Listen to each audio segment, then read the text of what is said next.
ka kufu iai Kongo Samoa e iai ai ngaio o mai le so ele a po parpalar ma kor o so ngava ele I fa o nga suo kipinga va ku prokeki e la wa maka o nga pala waya nga va ku prokeki ko fa la ai nga la ka mi la ka ye mai io la ka ye mai fa mai sa o le asiaka o le sidi la o ke sidi ai se ha le fa nga ai se o ile ale go fa ya le anga o le mafau fo ile wo ye ka ko Samoa e wole manga o me fo ye e ke fa ka lingi so mangi masiga man ka usanga e fu mai ko so mele o mana na o na fa ya nei tupe mai lo ni o le fainga karanga si o ka ko la ngale o ye ko o se tato butunu o Samoa e istanga tala o ele ama ta sa peru va tu fa fonga le tunu ele io o ye se fa ili ele fa nga me nga va ko prokiki io ele nga tailea la wo to e fatau to e ave a inga la nga no sao ai no fo I love e fa nga mai online na tulea e si mai atu no ifafo tangi mai ai nga atu no ifafo e ye si ai nga Samoa makua le no and I'm sorry la nga fa ko la le fa sa la eu la ko ma ko fu ai nga e ye si kai mi ma ko fa la velafi o ke fa ya ku sa o e ko iki a ofisiri ngia po ye se ao nga o ka ka lai ko ngo lai ngo fo mai ai nga tu no ai a ka kala mo a ko la wa o ku o fa ya ku fa fo ku pe e o fo I ko nga o so e ku fo I fa fo ai a ka ofisiri o le se ko me fa ai vai mai e me le so fo o fa ile fa ngo fiele o le ko ai nga ko nga le a fa ro ngo fo ile HRPP o nga fa mai la alai feo I ka vali ele o ko sava vali o lai bola o nga mu ke si ngo foi fale palangi ai ma fu I se anga le ai ni me I ma ai se ai le mo wa I sa fa nga mangi sa o le ola fa pala ma le ola fa lango o pe ya ko disi o le ko ya ko se kalo wa le ya ru ko ko ngi ka pisi a le lo fa I manga fa se ko nga fora wenga e ke le makele isi mea e kakau whai. A ole mea la kupu. Ea. Ko kiki a o mea o maa whai a koe kangaka I whafu. Whai a koe kangaka I whafu. Ai a ono fo I le teimi fo I le ua vatu tala le mea manganga oi kangaka I whafu. Ngai vai le whambai vai. Ko kere whai a mingi kongu. Ko kere whai a mingi kongu mangiangi kulang. E winga I o la ta whai atu. se tamale atu Ua ova fo I whai. se tamale atu e ke role mea e selo o ingo whai kau pia whengi sikomingi o sikangaka e wha pia mea ka ko ingo fo whawholo ping whiki ole moko I don't know e ke kusale le kalanga ma kala sikangaka e wha pia me wha kangaka it's just ridiculous. Yeah. Yeah. O te ita. O au ia se whakura o ka maikala lea. You know, o au te le malama fo I kiri ki ngā lea kala. Lea la whakura ai sa o nai. E sa o ti ngā e le make sense o tato ma fo faulanga kau ki whainga ruenga. Ai ia kia. E whainga ka ke le ngala ngonga e kangaka e le ingi wha amangu ianga wha ape I le akungu e ngofo e whainga ka ia it's about o le mana malama e oi o le mana malama se pe ke ola pegi fiki po le ale ku ainga ola pa ora me e rola e oi dai le o fatu sawa I'm sorry Samoa ngai whako angare ku mai le fast le whaiangi ngai pengifiki ngai kangaka I manga o kuma ngai whako a kofo kangaka ngā le meo le I whainga malo you know a government they are so good to look after their own people o le porkalame lea fuaiga ka uru mea le o le ora pengifiki mo le whaafonga mai a kākou Samoa o le porkalame lea e whai e maua e look after I le akungu uonga lava kakaka o le abusinga ma le whaawawinga o lowo lola I pe ngā mea o lau le ngā whaikalia e le ise whea wasesi e pule ai ia a o la lava e le o makiva New Zealand e le o makiva Australia e le o makiva Amerika e lava la kou kupe e look after la kou kangaka a o le kalangoa mai lea o oe e le haku e whai ngā ruenga ngā o le Facebook ke le kai au a kua mare pō e ke ola whee e ke ai solo e le ai se mea e ke e maua I lo lima I lea kai mimale that's the problem o le problem le ngā albeia o ke pole anai a wa ero fo wa fia manga ke benefiki a no e benefiki o e ka fia no fia benefiki o ka ke no e tiro o tiro o a urisia se fa kula o kana o ke ia ka kala kula pusa be e mo me lo kusila ya di o le wins a working income ai o fai ka wa kusi ever mai you've been living in this country for more than 20 years. Why haven't you applied for any benefits? You are entitled. Why? In other words, so le lawa fosi mai ya uele. Wa fosi mai ya uele ene working income. Se sa we have sing out benefit. Wa ileva nga e fainga ruega masisinga lo wafo. O so bombo mai se e benefit kas. Melanga le fai ko o ke mo poli. O ke poli fu o ia nga mea makala e fai mai. Wa le mea ia ma ko ai furi. O ko ia benefit ma ko ai furi e fai benefit. Io it is a selo lo song like I entirely agree with it. You know, ole writing ka ko ingo for fafo. We have that option. But ole me if fango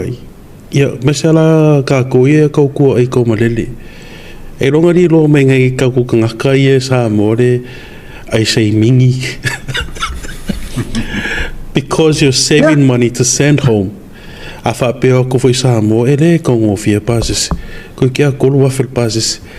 a fa pe ve la ku Samoa ia kire mo fangi la ku ma lo fak alo e ka ka ngofa ka ngi me ave ele nga ka foi nga le kupe foi e asi a inga so de o ko mengi o kangaka me fe me fa pe ko fa makalanga that's really saddening. I wish they didn't think like that or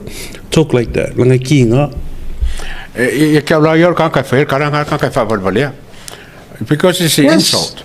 e foi nga ke ma fa mo lava il ko kero ka ko Samoa e maua ia mangonga o nga e entairo ia ki kiro Samoa kero po fikira fa ngai ki kiro ka nga ko ku ngai ke ngofo ko fa leanga o ko foi ele foi ke vai kamare o ka le fa mai ai vale mala ki kiro lo foi ai vale sa e o mo kilo lai valeo iska ka ngai o kafkaf ia o kafkaf ile se kala pa ele mfain ka ko fa vale inga ka se ka tisi ka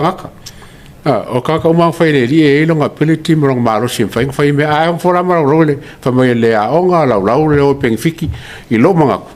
o mo ka fa vale ka fa karanga e ma le tua mai anai o ele lo ka o e pe e ona le benefiti ai loka oi pe ske minga ka ore Eseesega lea se o tatu ia ola ia I lo ola le no fa yatu o ele ai ma se popole kasi ngi kala ngi kanga kai fai mai pe e mana malama ma e si fia o mea ia e ke le o ngauinga let me make myself clear e sili yaku lo wola I mea mangu e maua marfile mu o le benefiki le anga e fiu su e sau ngā luenga mo whainga kanga su e o le mea o le entitlement le ale mano e amai a oe job seeker e amai le support e amai le family assistance o mea ngi e amai e visoso ngi au e kausa ili sau ngā luenga o le a lava le umi le anga yeru kanga o ngā wasu e kwa mawolo e vurkanga kai au maasi ngā e au kausa ngā o whai ai awalama nge ngano e ke leo ngau ia se meo me ia se va ngabo makua e leo sao au informations like ave o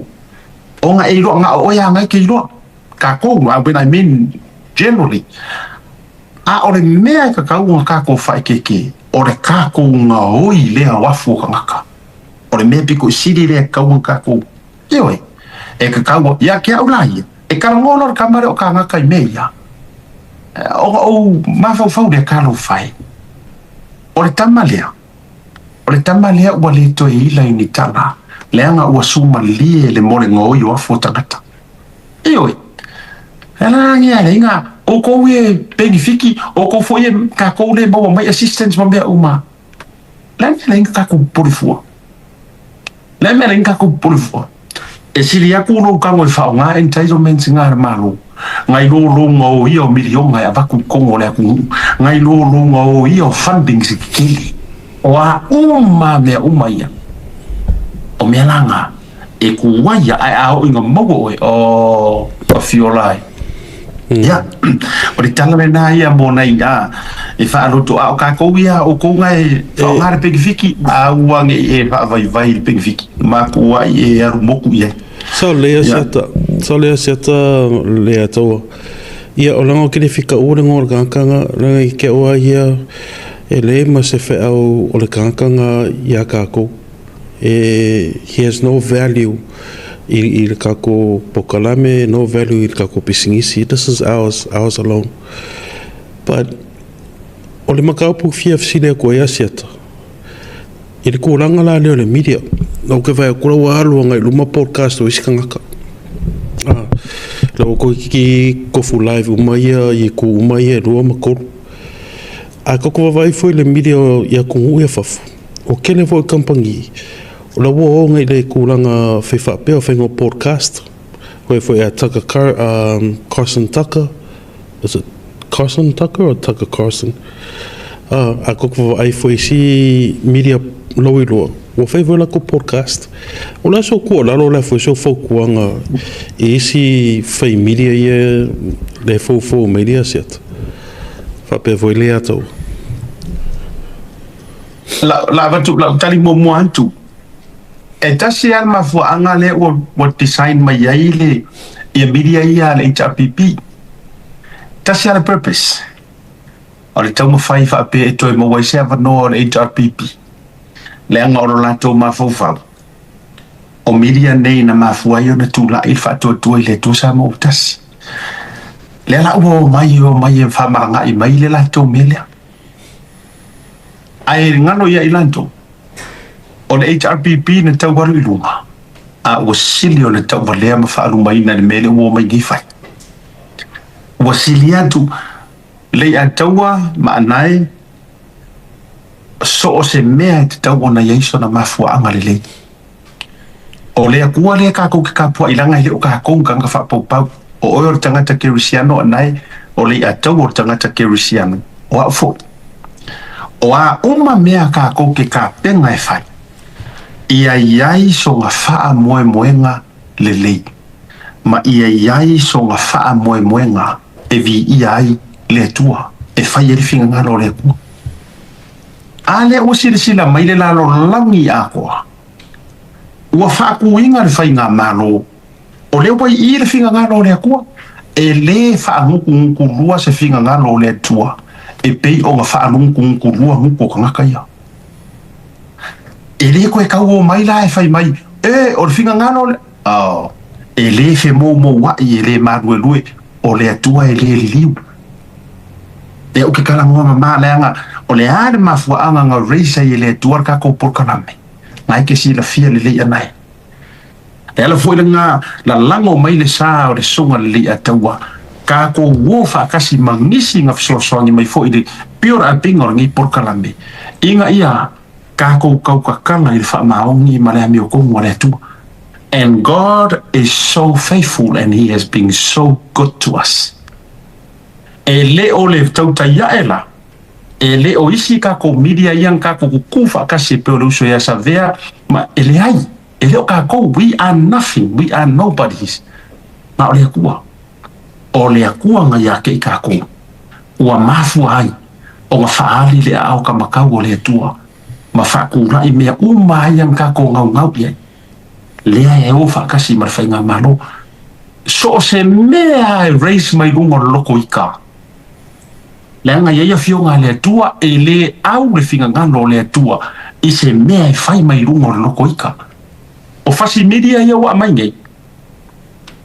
e fau mai lunga o le loko ki ngā ma le loko ika o le loko fia kau I masui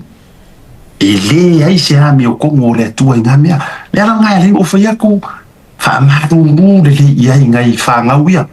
ioi ngai ka mai wha si miria ia wo so mai nge ko kiki ngika ko whai pea o ka pe ngā o le loi kuro pa marianga o ka mai li makusia o mia ku pe ko kiki a foi ko fei ka la ko ya la ko e lo ko ma foi e ko fika wa tato va ai umare la lolangi melen ko sa wai ya mo wat la mena fai sa to la laule vai manongi o se fingerele sa to ta umai le ngoa sa o se fingerela to e fe ai na ya la to la mena topu sa ta umai wa mai purotu sa ta umai le ona fe o purotu ana le ia ile e koe kalangua mai hala ua ilo vea e to e se I fuare fau a ua longa lapa e le winga ona whamita lana na nae ona ua efisini a whaafitaili whaafisini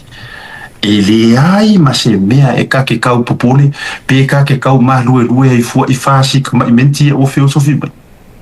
koe kiki angei e whilele ia vai e whai ia whaarongo kua e le o iai se joy within e le o iai se marosi anga fau e whai ai hoi kiki whaki e mai mau kaimi